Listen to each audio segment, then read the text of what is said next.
मगर सवाल फिर वही है कि क्या पुलिस कहाँ थी, इंतजामिया कहाँ थी, कानून कहाँ था, क्या सो रहा था कानून, क्या चूड़ियां पहने हुए था कानून?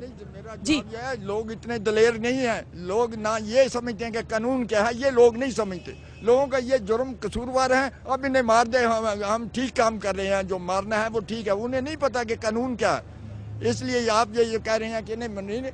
उस वक्त तो ये सारे लोग कह रहे थे हम कोई नेक काम कर रहे हैं इनको मारने का। उस वक्त ये था कि नेक काम हो रहा है। यही था, वरना ना मारते। अगर उन्हें पता होता कि ये जुर्म है, नहीं मारना चाहिए, तो ना मारते। लेकिन कानून तो, मेरा सवाल ये कि कानून हाथ में कैसे लिया जा सकता है? कानून मैंने कहा है कि ये लोग जो हैं ये नहीं समझते कानून, ये इस तरह का अमल करना भी कानून को हाथ में लेना, ये नहीं समझते। ठीक, मैं कुछ और लोगों से बात करना चाहूंगी यहाँ पे।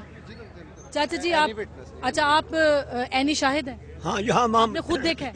तुसी आप भी देखा जो कुछ है? हम मौजूद थे।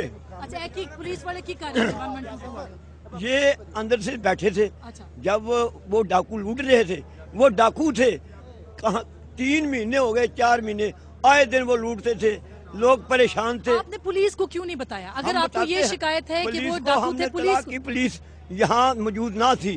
पुलिस थोड़े जे आदमी थे, उनको दुनिया देखकर वो खौफ खा गए, ये हमें भी मारेंगे।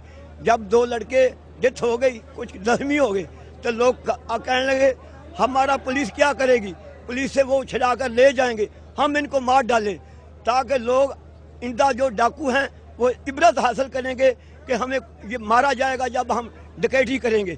इसलिए लोगों ने मारा, और लोगों जिनसे डकैती हुई वो आते, देखते, पहचानते और कहते यही है हमें मारने वाले, लूटने वाले। कोई बीबी आती, वो कहती हमारे कांटे इसे लाई है, सोना छीन लिया, पैसे छीन लिया। मेरा बेटा था, उसको गोली दिखाई, पिस्टल दिखाकर लूट लिया। आप कह रहे हैं कि लोगों ने पहचान लिया था कि ये वो डाकू मारते थे देख कर। लेकिन एक नवीं जमात का तालिब इल्म है, 11वीं जमात का नहीं, तालिब कोई भी तालिब इल्म, ये डाकू थे बहुत। उन्होंने पहली उम्र की पढ़ने की तस्वीरें लगाई हैं। यहाँ वो बहुत जवान बॉडी बिल्डर था, जो बड़ा भाई था, वो इतना ताकतवर था, 2-4 आदमी को धक्का देकर भाग जाने वाला था, लेकिन वो तो काबू आ गया। इधर से गाड़ी आ गई, इधर से हमारी गाड़ी, वो फैर करने लगा, उससे असला खत्म हो गया, उसके फैर से वो भरने लगा और लोग भागकर उसको काबू कर लिया।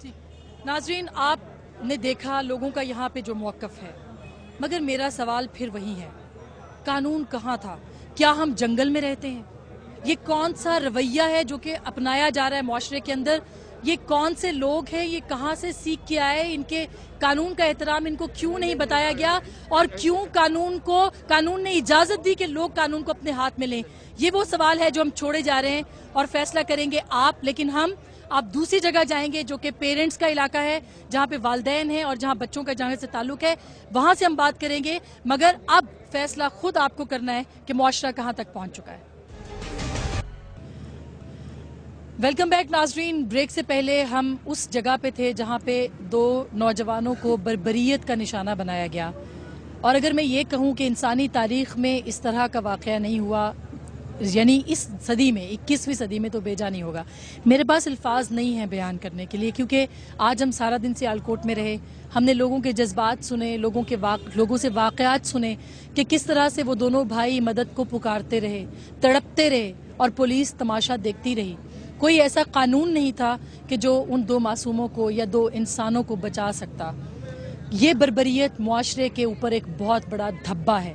कैसे धोएगा ये मुझे नहीं, आप सब लोगों को फैसला करना है। लेकिन इस वक्त मैं मौजूद हूँ हाजीपुरा में, जो कि हाफिज मुगीस और मुनीब का घर है। दोनों भाई, जो कि एक की उम्र 16 साल और दूसरे की उम्र 18 साल, 15 साल और 18 साल बताई जाती है, जिनको के उस इलाके के लोगों का कहना है कि वो डकैतियां करते थे, डाकू थे, और डाकू समझकर मार दिया गया।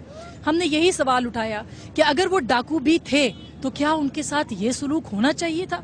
और ये सारा मुआशरा इतनी बेहसी तक पहुंच चुका है कि ये सब होता रहा, लोग देखते रहे। हम इस इलाके में मौजूद हैं जहाँ पे हमारे साथ दोनों भाइयों के ताया मौजूद हैं, उनके साथ इमरान साहब हैं, इमरान अशरफ साहब, जो कि रुकने सूबाई असम्बली हैं इस हल्के के। उनके साथ उनके वालिद हैं बच्चों के दोनों के, جو کہ سجاد صاحب جو کہ ہمارے ساتھ موجود ہیں، اور علاقے کے بہت سے لوگ ہیں، ان کے چچا تایا سب. ہم نے کوشش کی ان کی والدہ سے بات کر سکیں، لیکن اس ماں کا حال کیا ہوگا جس کے 2 جوان بچوں کو اتنے بے ایمانہ تشدد کے بعد مار دیا ہو، قتل کر دیا ہو، اور اس کا کوئی منصف نہ ہو، انصاف کرنے والا نہ ہو. میں اب ان کے والد سے بات شروع کرنا چاہوں گی اور اس کے بعد پھر ہم سب سے بات کریں گے.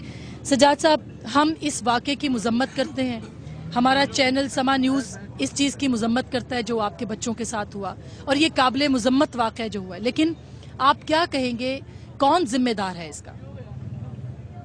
بسم اللہ الرحمن الرحیم. یہ انسانی تاریخ کا بدترین فعل ہے جی، جو میرے بچوں کے ساتھ کیا گیا. جو ادھر یہ پلاننگ کے ساتھ یہ معاملہ سارا کیا گیا.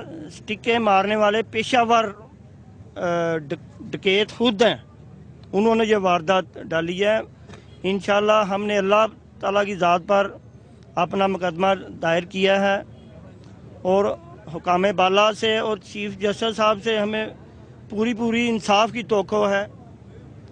آج میاں برادران، میرے محترم میاں برادران ادھر تشریف لائے، اور انہوں نے بھرپور ہمیں تسلی، یقین دانی اور انصاف کی ذمہ داری کا یقین دانی کرائی ہے.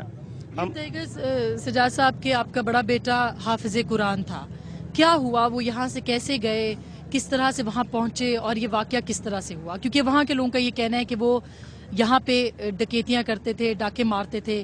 کیا کہیں گے آپ، کس طرح سے وہ دونوں بھائی وہاں پہ پہنچے؟ یہ من گڑت کہانی کا حصہ ہے.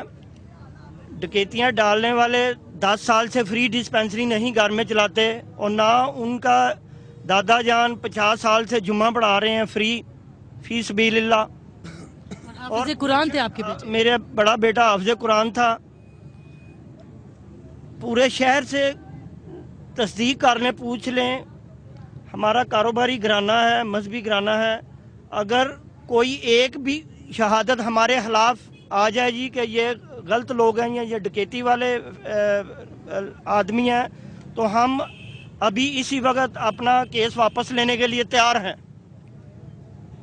سجاد صاحب، آپ کے کتنے بچے تھے؟ 2 بیٹے تھے اور 1 بیٹی ہے. 2 بیٹے تو اللہ کے مہمان بن گئے رمضان کے مہینے میں. 1 بیٹی چھوٹی 4 سال کی ہے. آپ کے جذبات ہم سمجھ سکتے ہیں کہ اس باپ کا کیا حال ہوگا ناظرین، جس کے 2 جوان بچے اس طرح بے ایمانہ قتل کے بعد مار دیے ہوں. لیکن سجاد صاحب، اس دن کیا ہوا؟ بچے کیسے گئے یہاں سے، اور کیا واقعہ آپ کے علم میں آیا؟ رات کو، ہفتے کی رات کو وہ تراویحیں پڑھ کے صبح حسب معمول سحری کر کے نماز پڑھ کے اور گھر سے میرے والی موٹر سائیکل پہ وہ ہر اتوار کو جاتے تھے. اس دفعہ بھی دونوں بھائی اتوار کو گھر سے چلے گئے ہیں. مجھے نہیں پتا تھا کہ یہ اپنے والدین کے ساتھ ان کی آخری ملاقات ہوگی، اور پھر وہ ہمیشہ کے لیے اللہ کے مہمان بن جائیں گے. اللہ ان کو جنت الفردوس میں اپنا مہمان نوازی کر رہا ہوگا انشاءاللہ. آمین. یہ کہا جاتا ہے ان کی وہاں پہ کسی سے کرکٹ کے معاملے پہ تلخ کلامی ہوئی، ان کے اپنے دوست تھے مارنے والے. مارنے والے کون تھے، آپ پہچانتے ہیں ان کو؟ کرکٹ کا یہ سارا منصوبہ ہے. کرکٹ کے کھلاڑی تو بڑے سمارٹ سے اور پتلے سے اور ان کی ہم عمر کے ہی ہونے چاہیے. بظاہر یہ لوگ 30 سال اور 35 سال کی عمر کے ہیں، جوان آدمی ہیں جو سٹکیں مار رہے ہیں. یہ ٹیم کی کھلاڑی کے لڑکے ہو ہی نہیں سکتے. یہ تو پیشہ ور و کرمینل ظالم لوگ ہیں. ان کے اندر آگ بھری ہوئی تھی. یہ اتنے بہیمانہ انداز سے سٹکیں مارے تھے، اور اللہ نے اپنے قرآن پاک کی حفاظت کا ذمہ لیا تھا حافظ مغیث کے معاملے میں. تو یہ اللہ نے ہی وہ فلم کا سلسلہ بنا، اور یہ کلیئرلی سارے فوکس ہو گئے ہیں. کوئی اس میں دال میں کالا نہیں ہے. سب کے چہرے عیاں ہیں، سب کو پتہ ہے.